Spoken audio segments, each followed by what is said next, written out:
Welcome. This is Pioneer Valley Writers Workshop's February reading nights. This is our second reading night of this series for this year, and it's featuring the writers of our 2022 manuscript program. And today we are featuring the short story workshop and the memoir workshop. Short story workshop is led by Sara Rauch and the memoir workshop by Dorian. So the writers of both of those sections of the program will be reading and sharing from their work. So if you are new to us or what we're doing or this reading series or the manuscript program, you can find more about it on our website, pioneervalleywriters.com or .org. Under creative writing classes, there's a lot of info on the manuscript program.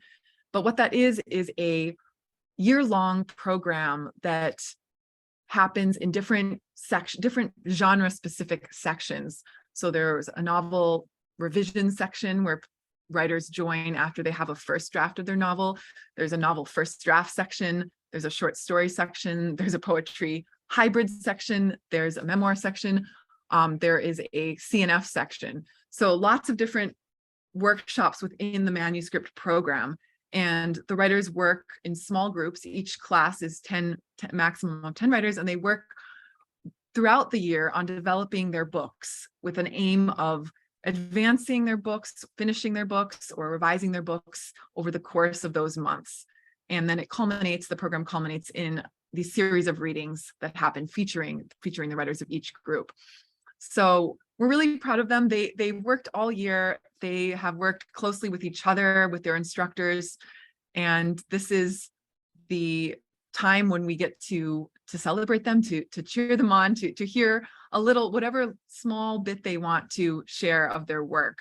So before we have our readers take the stage here, I'm going to turn it over to the instructors of the writers who will be reading today. So Dorian Fox, who is the memoir instructor, will first introduce his group, and then Sara Rauch, who teaches the short story section. So Dorian, turning it over to you. All right, thanks, Joy. And hi, everybody.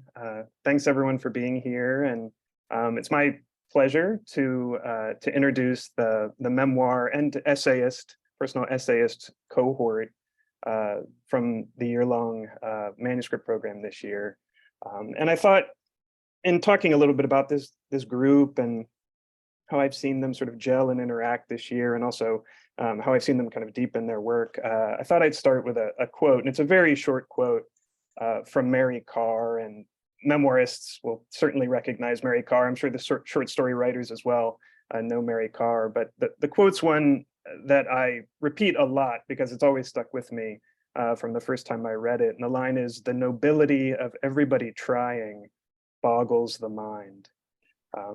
I think it's just sort of a lovely, affirming sentiment for Mary Karr. And of course, by trying, she means trying to show up at the desk every day and create something honest, create something true, to make art.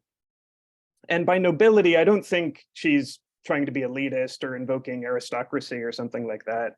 I think what she's trying to say is that it's a noble act to make art. In other words, it's a heroic act. So it's been a real pleasure to watch the writers in the memoir cohort develop their projects this year, grow their manuscripts, and make discoveries in their work.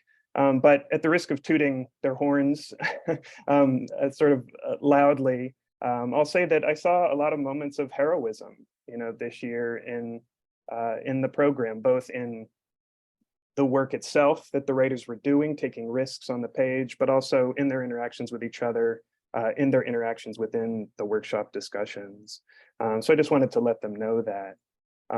Because writing a memoir can be tough going at times. I think the truth of our lived experiences can be murky and confusing and just plain difficult to face on the page. And I don't really think there's a map that you can draw up in advance for that sort of work. But I think it helps to have fellow travelers on that journey with you. And so I hope that all of the memoirists and essayists in the cohort this year felt, over the course of these 12 months, that they've had fellow travelers with them on their artistic journeys. And so I've seen them come to workshop and come to each other's pages with a lot of generosity, attention, care, curiosity, and goodwill. And I just want to thank them for that. I've also seen them produce a lot. And so I think they should be proud of the pages and material that they've produced this year. And over the course of the program, I've seen their storytelling get sharper, more evocative, more precise, ultimately more honest. And I know it's sometimes hard to see that happening in your own work, or if you get a critique that's maybe, a lot to chew on, sometimes it can be a little bit discouraging at times, or you can start to doubt the process. But I just want to assure them all that I've seen that happen, that their storytelling has deepened and improved appreciably, from where I sit as a reader of their work. So I just want to congratulate all of you and applaud the progress you've made, and thank you, too, for trusting each other and for trusting me with your stories. And I hope, again, that you feel that you found a band of fellow travelers in your writing lives that can continue, I hope, to be a resource for you. And just know that I'll also be around and available to be a resource for you in your continued writing lives. So yeah, applause in advance to all of you. I look forward to seeing where you go with your writing journeys, and also hearing your readings tonight. Hello, everyone. Thank you all for being here. I echo a lot of what Dorian said. I'm really pleased to be introducing, I think, about half or a little more than half of the students from the short story group for 2022, 2023. And I thought I would let my writers' works speak for themselves over the course of this reading, so I didn't prepare much to say. But when I was listening to Dorian talk about his group, the word generosity jumped out at me, and that's something I thought about a lot this year in seeing I had 9 students total. It was a big class, really super vibrant discussions. Our workshops were engaged and active and kind of unafraid, and I saw that generosity of spirit between my students throughout the year in the emails that they copied me in on the pages they shared with each other between classes, but also just in what they brought to class and what they brought to the workshop, not only the workshop, but the craft discussions, and the questions that they asked. They weren't afraid to ask me hard questions. They weren't afraid to challenge each other. And it was really, really wonderful to see that kind of vibrancy and that generosity of spirit play out over the course of 12 months. We were a pretty diverse group in kind of genres and styles, and also kind of starting points. Some of my students had been writing for a while, and some of them were just kind of beginning and kind of getting into the short story form. So we had a pretty diverse range of stories that we saw, and that, I think, kind of helped us bring our best selves to the page, because we were constantly being kind of challenged to engage with the work.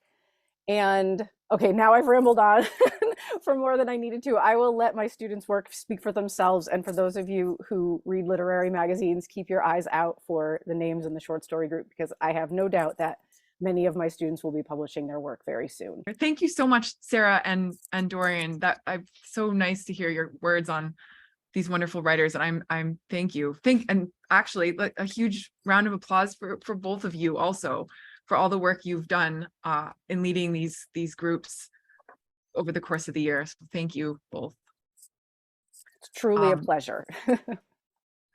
So and and I'll say before, Tom, before you read, feel free, something that we sort of have begun doing a lot in a lot of our readings and events is just being very active in the chat and sharing lines we love, any support or just stuff we love about the writer's work. So feel free to be very enthusiastic in the chat if you feel inspired to.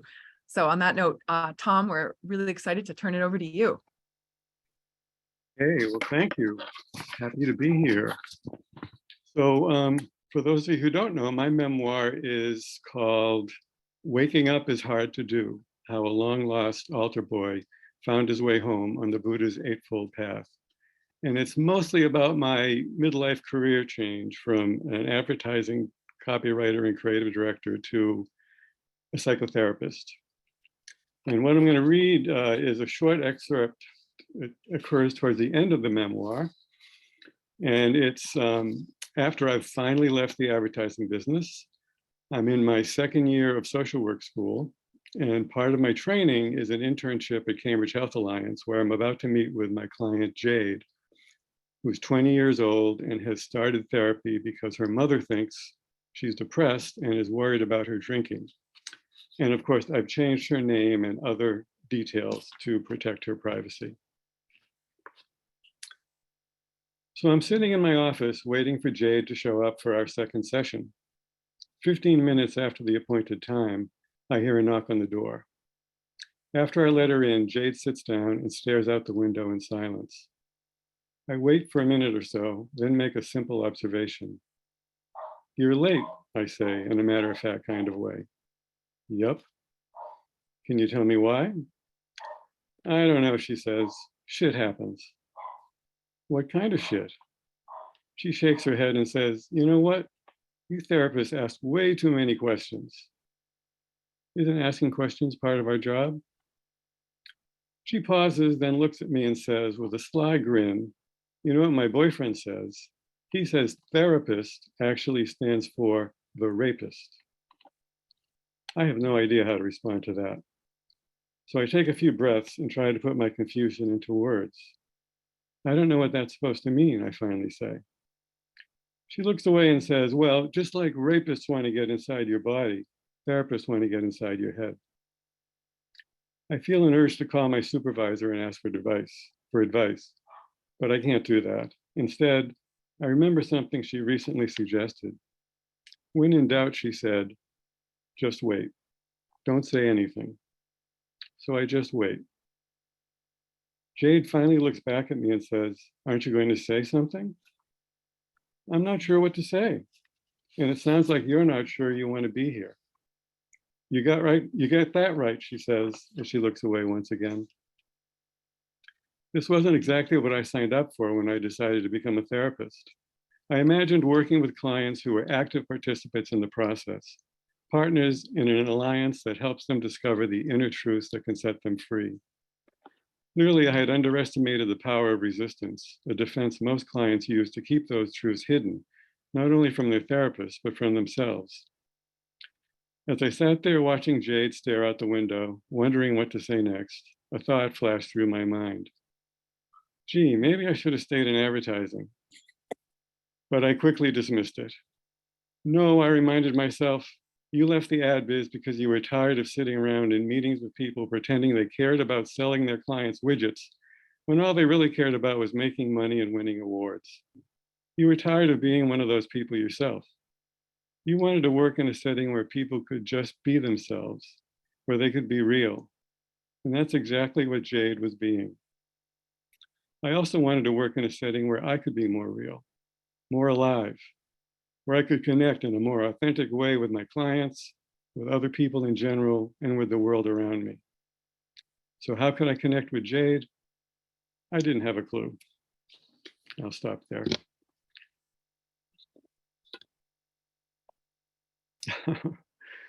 Thank you. Thank you very much. And I will pass the baton along to my fellow memoirist, Elizabeth Bayou-Grace. Hi, everyone. I'm glad to be here. My name is Elizabeth Bayou-Grace. Today, I'm reading an excerpt of my memoir about growing up with physical disabilities. It's entitled Bad Bones. This is from a chapter called Falling in Public. Today, I fall in the post office. It's 17 days before Christmas Eve, so the line inside is busy, but not panicked. I've been unable to keep my train of thought all day. I have a series of errands I need to run in a timely manner. I need to both decide what I want to cook for dinner and then go procure ingredients to make said dinner because I haven't done a proper grocery store run since Thanksgiving and the fridge is only stacked with condiments. I need to mail a copy of my book to Maria in California because I said I would do that on Monday and now it's somehow Thursday. I'd like a couple of pre-rolls from the dispensary because I can't roll my own, and I want to soak in a tub later while I watch Gossip Girl with a joint and a beer all by my lonesome until I forget about the ache in my right hip. My physical therapist says that I should stand up every 20 minutes to alleviate the muscle tension in my back and hip that's causing my sciatic nerve to send my brain these mixed signals: fire, ache, needles, numb. But it's difficult to do that when all I want to do is soak in a tub and cry to bad TV. Maybe I'm having a bit of a depressive episode. Maybe it's just mid-December and it should be a snowy winter wonderland in Western Massachusetts, but instead it's 55 degrees and raining, and that existential, fuck, we destroyed the planet doom is cycling on a repeat in my head. Plus, it's still dark at 4, whether or not it looks like a Christmas flick, and I can't see enough at night to drive. I need cash for the dispensary, and I should probably buy something with caffeine if I'm going to have any shot of getting any work done after this. I am positive there is one more errand that I need to run, but I cannot for the life of me recall it. The rain picks up as I speed waddle from my car to the post office door. One step off the well-used welcome mat and I begin my triumphant slow motion descent. Elderly women gape in horror. A civil servant stifles a laugh. Most patrons avert their eyes. Silence reigns for a few seconds. I love New England. I am thrilled that no one asked me if I'm okay. Yes, I land on my right hip. And yes, the high kick I do before landing is Rockefeller worthy, but if I don't mail this book today, I might never do it. Thanks. I'm Elizabeth Bayou-Grace. Please welcome our next writer, Sara Hyde Kaspar. Hi, I'm Sara Hyde Kaspar. I am in the short story program and I may go off video if my video gets weird, so forgive me. And there it's doing it. I'm just gonna go off video, okay? See, that was me. I'm still here. Can you all still hear me? Sara Rauch, give me thumbs up. Joy, thank you. Okay, this is very appropriate that this is this black screen with my name on it instead of my picture. Okay, here we go. From the short story, the setup for this is an excerpt from an untitled piece. It's about halfway through the piece, The Scene to Chicago. It's in January, Saturday afternoon, post-brunch, conversation between two women in their 20s. Hi, oh my God, can we pet your dog? Ellen Slur sang on our walk home, her arms extended for each ridiculous winter outfit sporting dog before their quasi-alarmed owners could reply. Aw, what's this guy's name? She asked the woman in the purple sleeping bag coat that brushed the sidewalk as she bent closer to her companion, a fluffy light golden retriever wearing a tasteful green and blue striped parka with matching booties. Oh, this is Rocky. Hi, Rocky buddy. Hi, you little rock monster. How you doing? Rocky sat with a happy pant, flopping his furry doggy butt right in the snow, falling more in love with Ellen with every pet and schmoopy moop noise she gave him. Oh, I love you too. Who's a good boy, Rocco? Ooh, Lex. I know. Let's get a dog. I mean, would you look at this guy? He's amazing. He should run for mayor. To the dog. You should run for mayor, Rocky Rock. We would vote for you. Yes, we would. Rocky wagged his endless tail and Smile stared up at his would-be campaign manager. Pant, slobber, pant. Purple sleeping bag laughed and said they had to go. Rocky looked up with big brown eyes, gave a huge pant sigh, and stood, shaking the snow from his backside and tail. Stay strong, Rocco. We believe in you, said Ellen, waving as they left. Damn, what an awesome dog. So much floof. I could bury my face in that floof all day. Did you see the size of his head? That was one big-ass head. Yeah, like maybe it just keeps growing, like with old men and their ears and noses and shit. Ellen turned to me, pulling her hat down over her light brown curls. Super creepy. I mean, do you think they keep growing even after they die? I don't know, but I'm pretty sure this is Googleable. Well, it's creepy as shit. That's all I'm saying. What, men's ears and noses? Just men in general. And then we have a small scene change, ... So I've been thinking, and maybe you shouldn't date this guy, Ellen said from the couch, laying back in the cushions and kicking her long yellow socks in the air, tugging on the slack in her left ankle. Oh yeah? Why's that? Well, she reached for the Cheetos on the coffee table, missed, sat up, tried again, and watched the bag tumble to the floor, dotting the faded hardwood with rugged bits of neon orange. His name is Huxley. So, Ellen swung her leg and grabbed a handful of floor Cheetos, delivering them to her mouth one by one. Your name, crunch, is Alex. Yeah. And you go by Lex. Is there a point to this story? Crunch, crunch. Your celebrity couple would be Lexley or Huxlex. Ah, shit, you're right. Possible deal breaker there. Ellen gestured in the air with an extra long Cheeto, making a circle spiral and pointing her bright orange finger extension at me. Precisely, she paused, Cheeto midair. But that doesn't mean you shouldn't fuck him. Crunch, crunch. Oh, well, good. Thanks much for your expert analysis. I turned on the TV, scrolling through the horrific early January programming. Who watches this shit? I pulled up the switch and started Mario Kart. So Lex, yeah, do you want to fuck him? Jesus, Elle, I don't know. Why do you? Well, yeah, but we both know that doesn't mean much. She leaned over for the last of the floor Cheetos. Crunch, crunch. Wait, are you Bowser again? Why do you always have to be Bowser? Because he's the best. You want in? Pass me that, will you? She gestured to the neon green controller. Crunch. You know, I wish I had big spikes on my back sometimes. Yeah, me too. Thank you. And I will pass it on to Wendy Lass-Luzi. Hi there. Good afternoon. This is, I'm hoping, a complete piece. It's basically a piece of flash fiction. I've been part of Sara's short story group this past year and really enjoyed it. Highly recommend it. So, kneading butter. Leo only jumps when my back is turned, so I ignore the behavior and rummage my toes out of my shoes while trying to balance multiple bags. A gym bag, a work bag, a handbag, a coffee mug, a water bottle. Caught in one shoe, I dump it all on the floor and throw a "hi, honey" in Michael's direction, towards the kitchen where there's rustling, and follow my voice in to join him. The air is sadly empty of cooking scents as I scan the counters for space to put my mug and bottle. "Hi, Snookums," he says, unpacking groceries. "Sorry, I forgot to mention butter," I say. "I think there's only the one stick left. We should probably get a couple of packages at a time." "I remember when I didn't even use butter," he replies. Meaning he wouldn't buy butter, wouldn't even expend a cent on it. It's true he refuses it on his vegetables or corn cob and only says yes, please, when it's sweet potato, not even on rice or toast, and declines if offered sour cream and butter, either one or the other, he says. I've known money to rupture the whole damn bubble of a relationship. With a pinprick, it can deflate the balloon so slowly that one wastes years before recognizing that it's been over for some time. My hands slide over the black granite of our center island, while glints of its innards flash as if razor sharp as I deposit my car keys there. Why do we turn away? Change the very activity we were engaged in to avoid discussing money?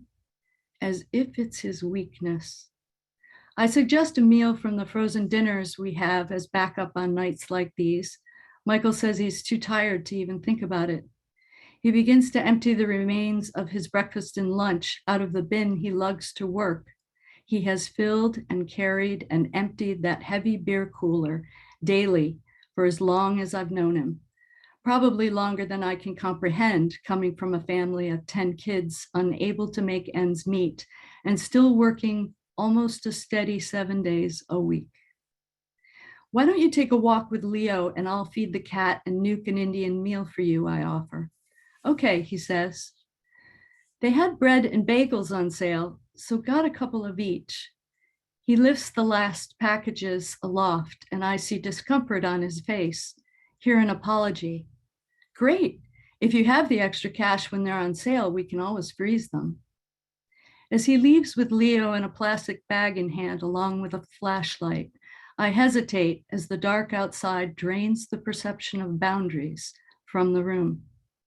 Michael leans on time and energy, expendable resources, more of how I see money. Stocking up is not usually something he is capable of. So embarrassed is what he was expressing for buying more. He feels out of control, extravagant, foolish even. Yet he's just attempted to meet me halfway. I flick on the recessed lighting, try on rejecting butter as too rich.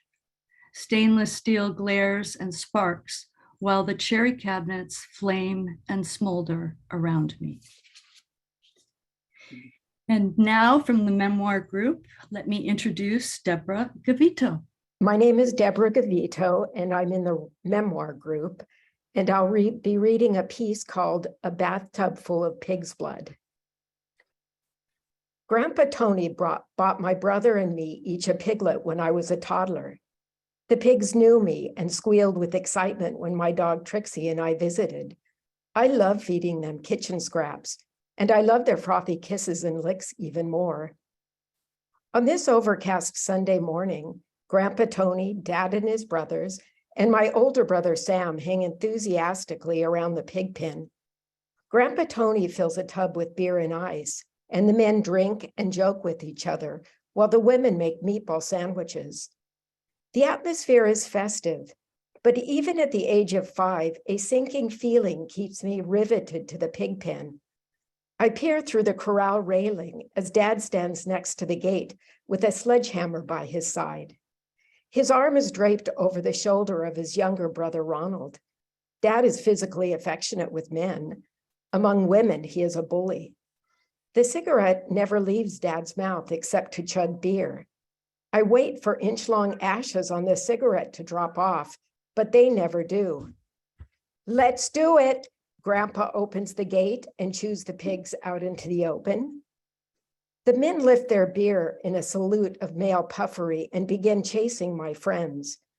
At first, it is like the high-spirited tomfoolery of a demolition derby. All seems in good jest. But the men soon stiffen and become resolute and hungry, ravenously hungry, in pursuit of my companions who are no longer welcome in this world. This game is no longer fun. A dust-laden tornado sweeps through this dismal and pathetic place called home. The wall of billowing dust makes it impossible to see anything, though the squeals are impossible to ignore. Got him, Grandpa yells. Dad picks up the sledgehammer and crushes the skull, pounding it over and over and over. Don't hurt the head too much or we can't make head cheese, Grandpa hollers. Then my friend stopped squealing. I left the grisly scene before they killed my other friend and woke up in the old shed that Trixie slept in at night. When I enter our house, the women are cleaning and the men are at the bar continuing their revelry. Want to see what's in the tub? Want to see? Want to see? My brother Sam grabs my arm and pulls me to the bathroom. No, leave me alone. Take a bath. Come on, take a bath, Sam jests. I didn't need my brother to show me what was in the bathtub. Dad filled our bathtub with my friend's blood, instructing Mom to make blood pudding. But there was no possible way for Mom to boil 10 gallons of blood pudding on our small stove. Perhaps I knew before the day started that the gift of a piglet was never mine to begin with. And at the end of the day, my friend's blood would leave a lasting stain. Thank you. And next up is Christine LeBel. That's going to be difficult to follow. That's so moving and powerful. And thanks to everyone's reading so far. They've been terrific. I'm part of Sara Rauch's short story group, and I'm going to read an excerpt from the middle of my short story entitled, It Don't Mean a Thing. It's two people speaking. The protagonist is named Stick, and he's speaking to a very old time swing dancer, one of the original ones, named Georgie. Jenna, yeah, where has that girl been? Georgie asked, exhaling smoke and a question mark.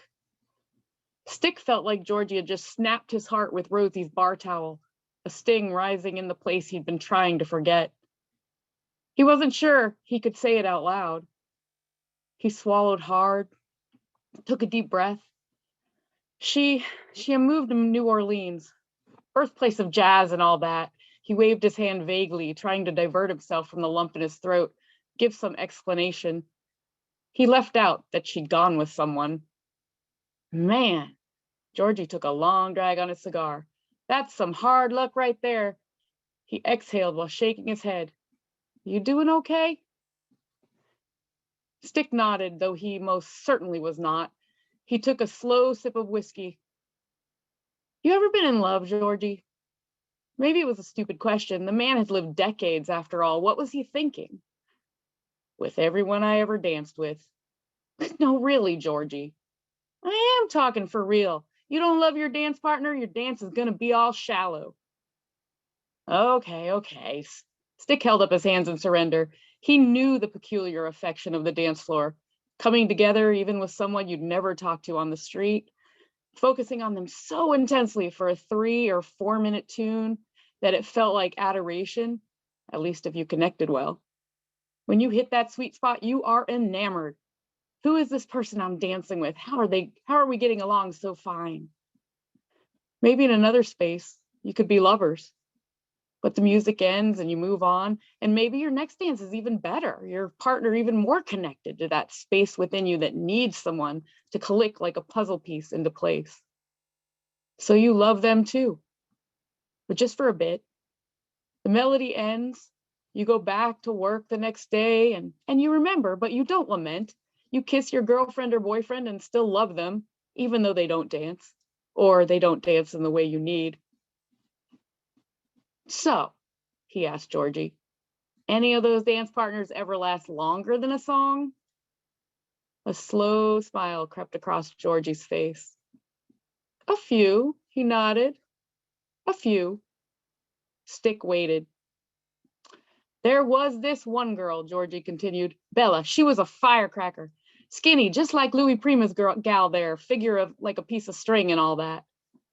She was hefty where it counted, knew how to move and snap, had me spinning for a while. Georgie shook his head. Ha! Had to marry her just to keep up with her. He laughed outright now. Woo-wee! What happened to her? Turned out I couldn't keep up after all. Georgie went silent for a moment. Then, you know, life is a lot like dancing. You meet someone, you stay in step for a bit, then you move on. There's always a next dance. So you met somebody else? A few somebodies.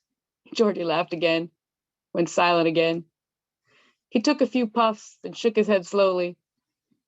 Nobody like her, though, he said quietly, tipping back his head and releasing cigar smoke in a long stream towards the ceiling. Then he lifted his drink to take a lingering sip. That's it for me. And after me is, I'd like to introduce Linda Wolfe Keister. Hello, everyone. I'm Linda Wolfe Keister. I've enjoyed, blossomed, and written in the memoir workshop. The title of my work is Words Run Wild, Wildness Calms Her Soul. And I'm reading from a chapter called I Never Got Arrested, I Never Burned My Bra. He was tall, dark, thin. His hair was thick with dreadlocks, his accent thick with Jamaica. He shifted his little daughter from one arm to the other as we shouted and marched against apartheid in South Africa, protesting in solidarity with those who were marching and risking their lives in that land of great injustice. It was 1986. I offered to hold his daughter for a while. Trafalgar Square was filled with Londoners and Brits, Americans and other outsiders, like the man from Jamaica, whose daughter was now getting heavy in my arms, her little brown legs wrapped around my waist, and her pigtails tickling my face and neck as she squirmed incessantly.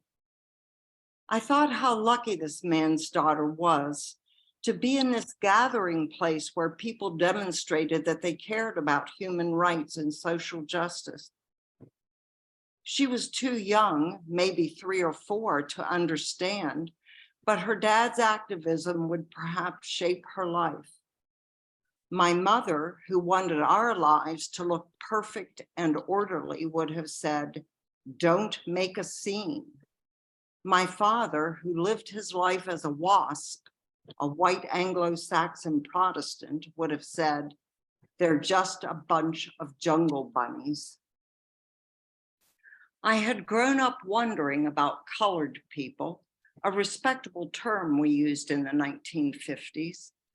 Colored people were not our friends, not our neighbors, not my classmates, although they came to our school in the mid-1950s.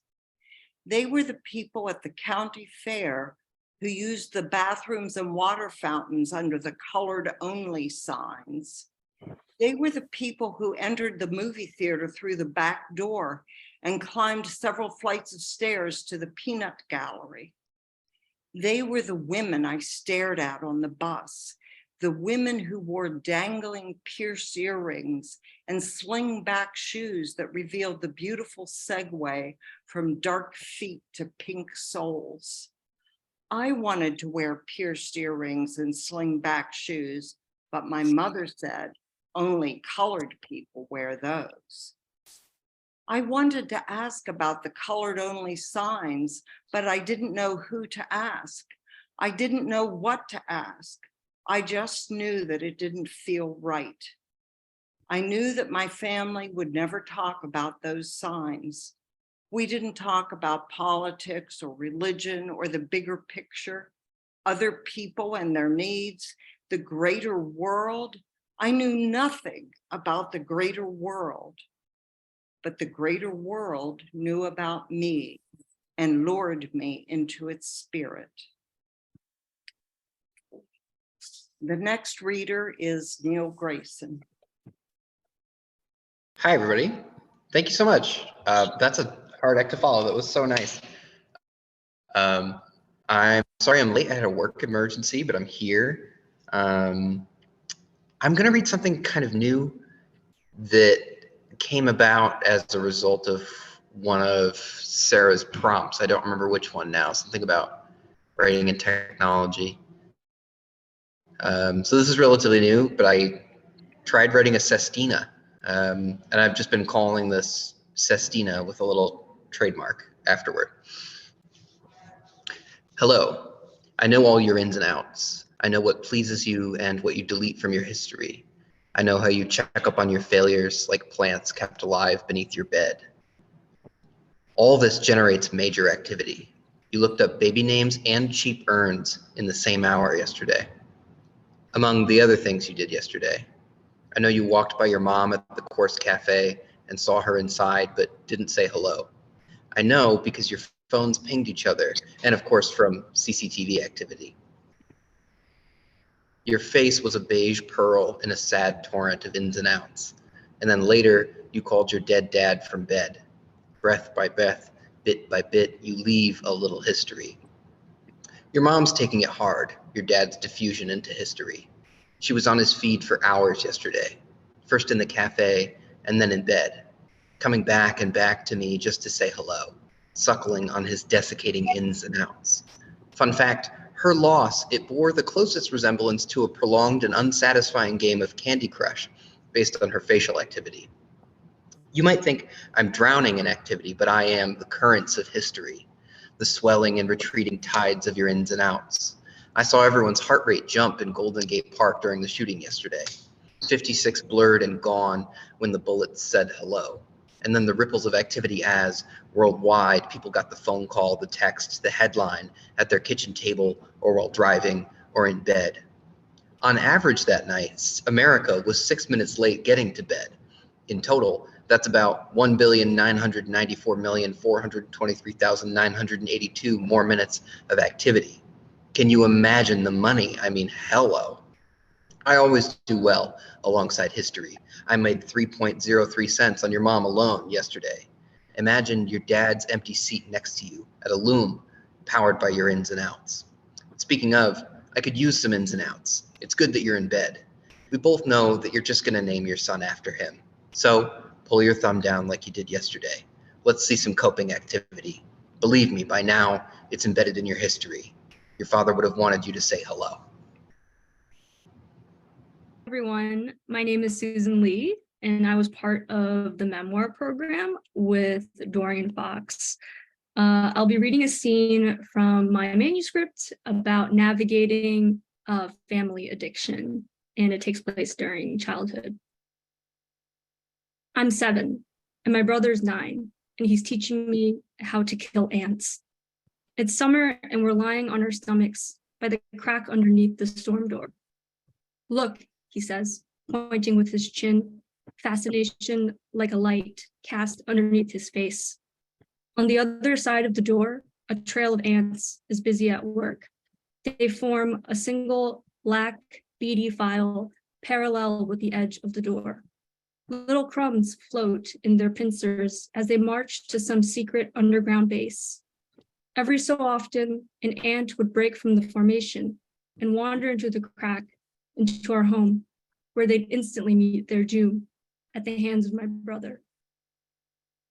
Usually, it's one that's empty-handed, with nothing to bring home to the queen anyway. That made the job easier, not that success of the colony was criteria for preservation. My brother pardoned no ants. When our first intruder appears, my brother glances at me and smiles. I smile back. This is my first lesson. Kill with confidence. He pinches the ant between his thumb and index finger and brings it so close to my face, I think I might inhale it. 6 wiry legs wriggle against his fingerprints. Are you ready? He asked. I'm not, but I nod anyway. This is my second lesson. Always be ready. He lets go of the ant, and it makes its quick descent into a plastic bottle cap he topped off earlier with Elmer's glue. I feel sorry for it as it struggles and sinks slowly. My brother keeps a collection of these bottle cap graves on the windowsill, where they dry into solid pucks, the evidence of our crime submerged forever in the milky white.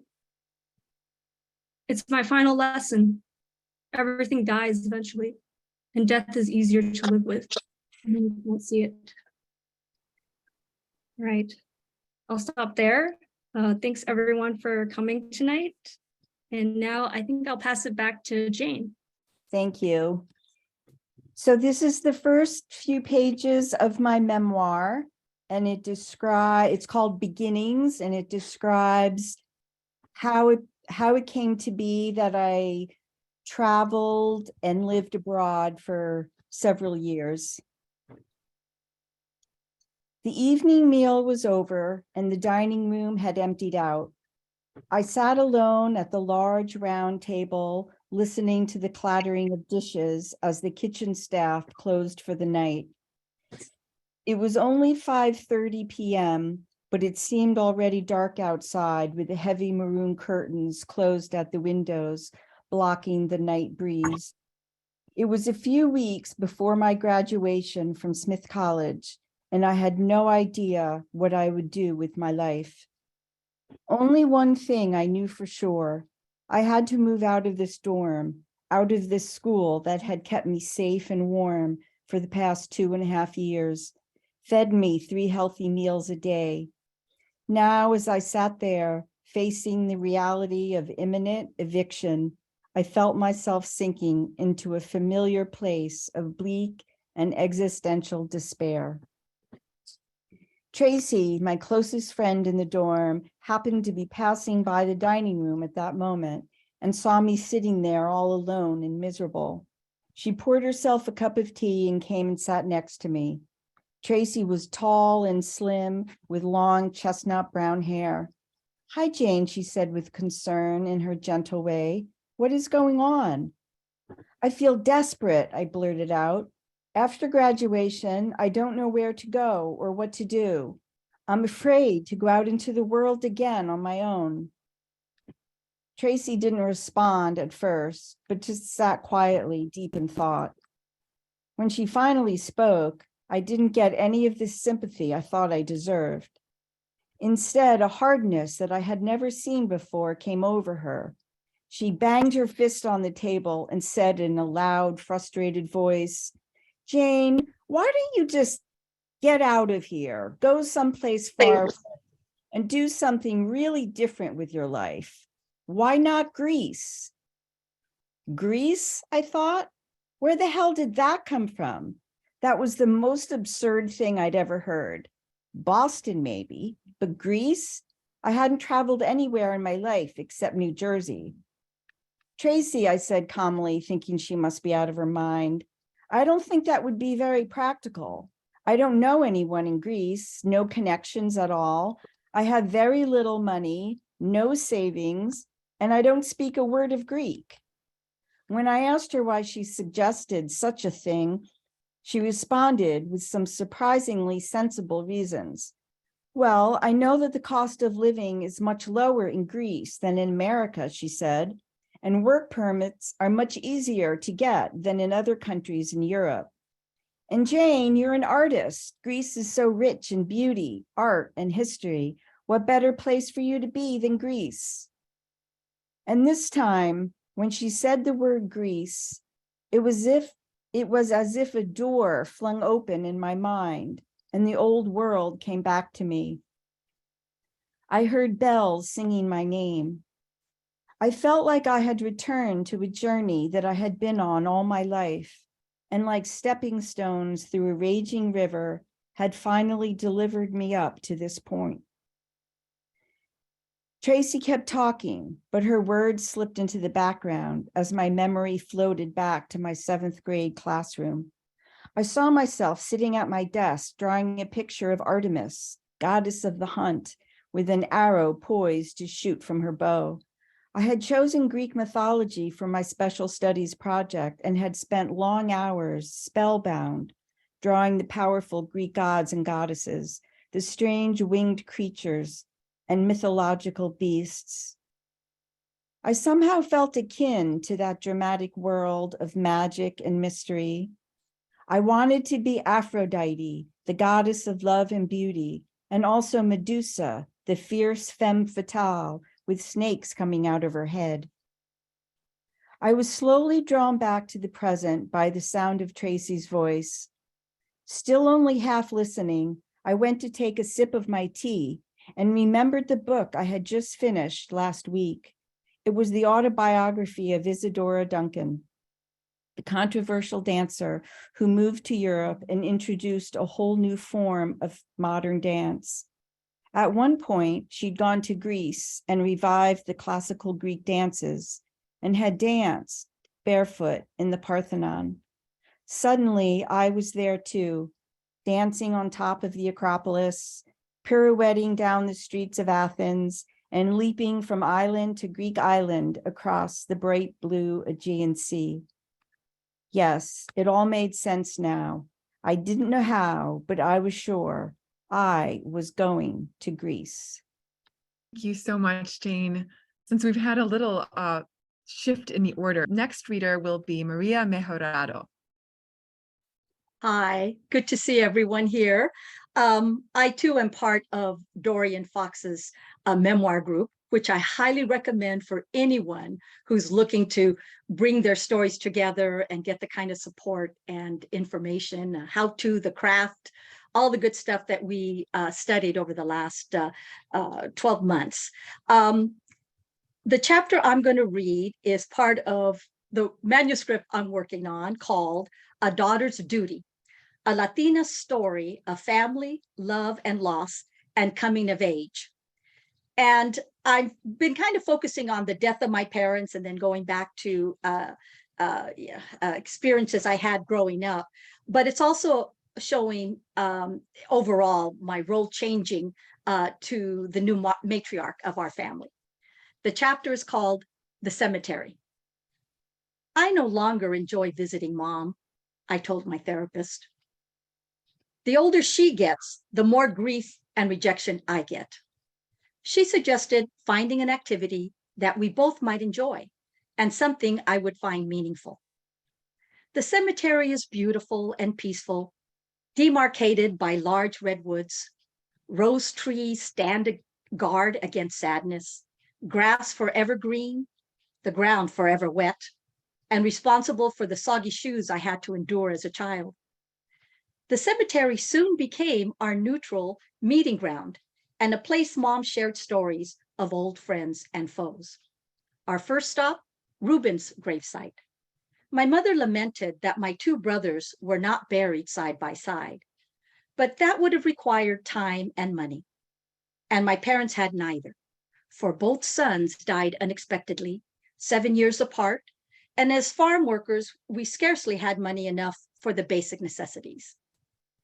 We wiped the shiny black granite headstone clean, cleared overgrown grass, deadheaded the roses, then placed new silk flowers in the metal vase that disappeared into the earth.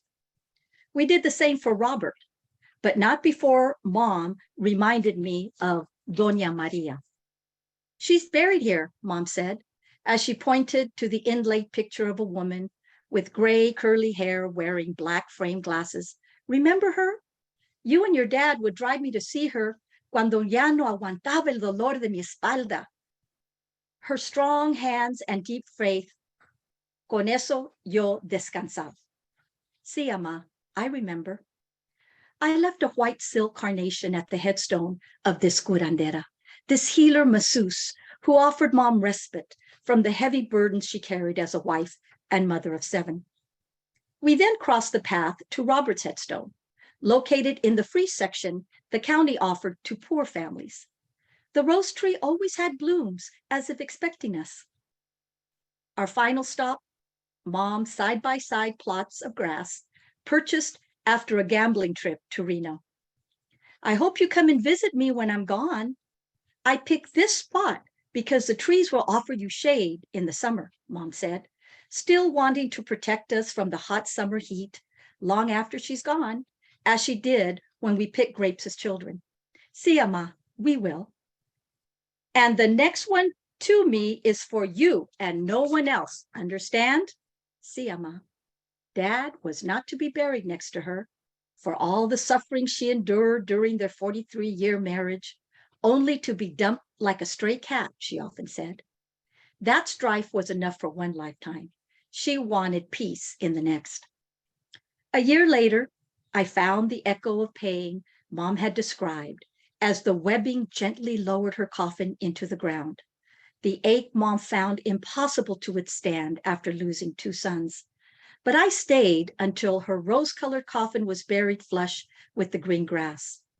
Little did I know that in 13 months, I would decide to bury my father next to her. Thank you.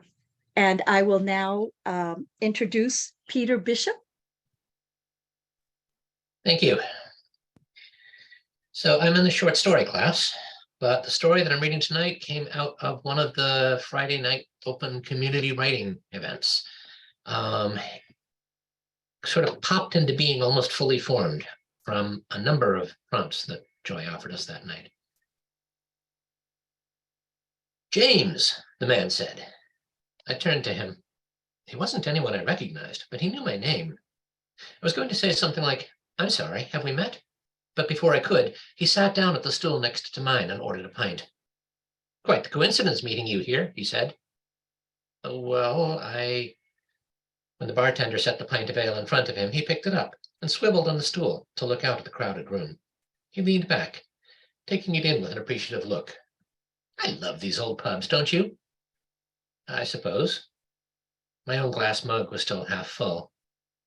Warm beer took a little getting used to at first. Yes, well, I suppose, it might indeed. I'm terribly sorry, I said, and finally asked the question. Do I know you? Well, that depends, I suppose, on your perspective. A matter of semantics, eh? Have we met? Depends what you mean. Do we know each other? That depends on the nature of identity, doesn't it? I'm sorry, I don't think I follow you. But who's the one following and who's preceding, eh? A wink is as good as a nod to a Neoplatonist. Not like the existentialists, eh? Wait, I said. Who are you exactly? The question, James, isn't who. It's why. I'm afraid I'm not following you at all. Have you ever asked yourself what you would do if you were granted 3 wishes? All right, I'll put down my mug. I really must be on my way now. James August Bateman, do you mean to say you've never wished for your cancer to go into remission? Now I was getting angry. I had been halfway to standing up to leave, but now I perched myself on the stool again and faced this man squarely. Just who the devil are you? He laughed, guffawed, rocked on his stool with deep belly laughs. Oh, not him, I assure you. A bit of a trickster at times, but certainly not the great tempter of souls. He turned to slide his empty mug across the bar. Another, he said to the man behind the counter. Then he leaned closer to me, so we were shoulder to shoulder, and spoke in a stage whisper. I'm a granter of wishes, nothing more. You could think of this as your lucky day. You're full of shit. Try me. All right, what have I wished for my cancer to go away? Not just in remission, but gone. I didn't hear you say you do wish it. All right, then, I wish it. He made a gesture. It wasn't an abracadabra Shazam kind of flourish. He just held out his hand as if inviting me to... The pain in my gut was gone. Pain that had been excruciating at times, that I was keeping under control with heavier and heavier meds. Gone. The man smiled at me. What else? He said.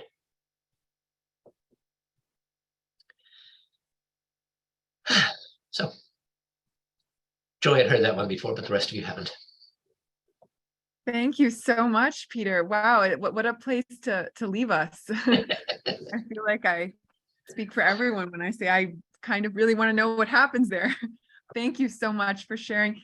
And I just want to say, all of you, like I wanted to step in after every reading and say stuff that I loved. Thank you so much for sharing your work. Just really, really incredible work. I feel like it's both and so inspiring to hear it all together like this. And then it's also hard because I want to keep hearing about, I want to immerse more in each person's reading. So it's both a challenge to kind of be taken out of it, as well as it's a treat to get it all together like this. Thank you so much for sharing. And I just want to say that we, your instructors, everyone, we're just so proud of you and the work that you've done, that it isn't easy by any means to do this thing of trying to work on a book and to sustain that work over the course of a year, and not only just the work, but to be in commitment to other writers over the course of a year. So for anyone who is new to this program or doesn't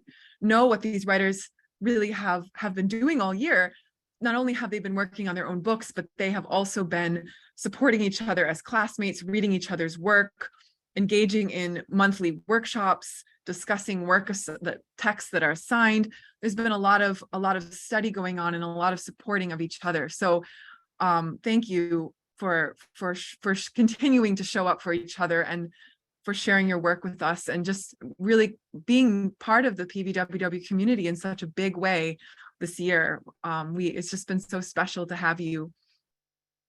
And also I wanted to say again, Dorian and Sara, thank you. It's just hearing you talk about your groups and hearing about, seeing your comments. It's so clear to me what just how much love and energy and just wonderful support you brought to your group. So thank you. Well, thank you, Joy, for Pioneer Valley Writers Workshop. It's amazing, and the teachers are amazing. Sara was fantastic. So I just wanted to say a thank you and a hearty thank you to my classmates, because it was a great year. It changed the way I view writing and really helped so much.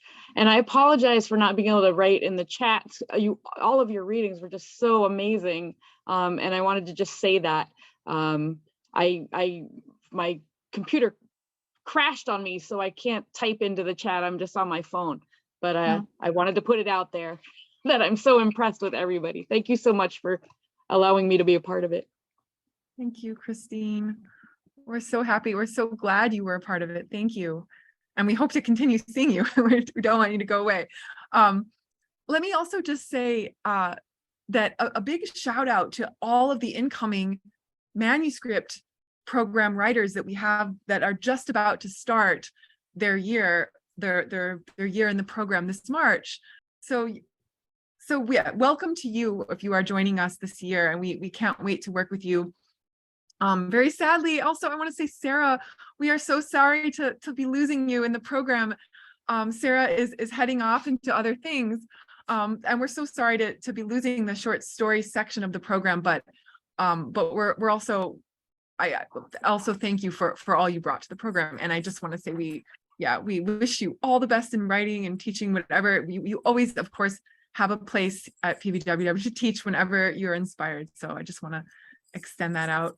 Well, thank you, Joy. It's really been a pleasure. The last 2 years have taught me a lot about writing, even though I'm the teacher, which is the best way it could possibly be. So I am always glad to be a part of PVWW, and I hope to continue to do so in the future after a little break. Yeah, breaks are needed. I understand. And then I just, thank you all, everyone, for coming this evening. I guess it's evening. It's still light, but thank you so much. And I hope to see you all soon. Thank you again. Thank you, readers. Very, very last note. I'm so sorry to add so many addendums here, but readers, memoir and short story alums, we can now call you alums of the program, but please continue to see us as a resource. We want to be there for you. We know it's a sort of strange, can feel like a strange environment to go off into the next step, often depending on where you are in the process, depending on what publishing journey you might be interested in pursuing, or if you're going to be querying agents. There's a lot of possible ways forward, and I know that probably more revision is probably the next step for many of you.